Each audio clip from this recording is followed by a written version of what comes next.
Welcome to our channel. Today we how to install Slack for team communication, complete guide step by step clearly. To install Slack for team communication, start by opening your preferred web browser. Type Slack download into the search bar and press enter. Click on the official Slack website link that appears in the search results.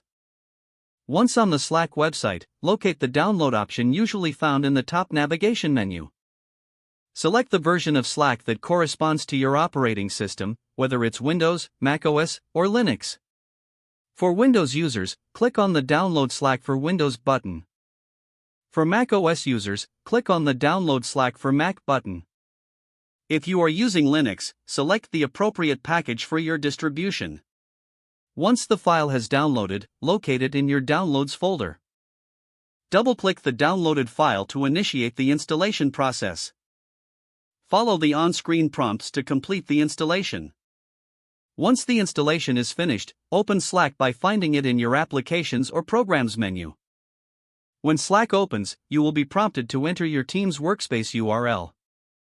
Input the URL and click Continue. If you're not already a member of a workspace, you can create a new one by clicking on the Create a New Workspace link. Follow the instructions to set up your new workspace by providing your email address and verifying it. Once verified, you will be asked to create a workspace name and customize it according to your needs. Next, invite your team members by entering their email addresses. After setting up your workspace, you will be taken to the main Slack interface.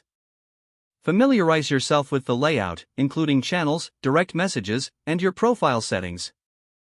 To enhance your experience, explore the Slack app directory for integrations that suit your workflow.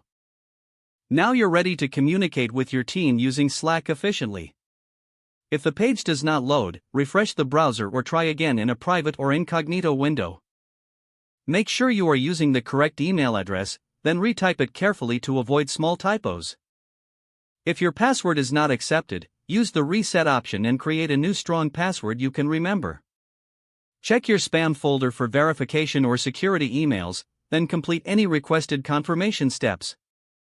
Enable two-factor authentication if available to improve account security and reduce unauthorized access risk. After signing in, review your profile details so your contact information and settings are accurate and current. If you see an error message, note it down and try again after restarting your device and internet connection. Don't forget to like this video and subscribe to our channel for more step-by-step tech guides.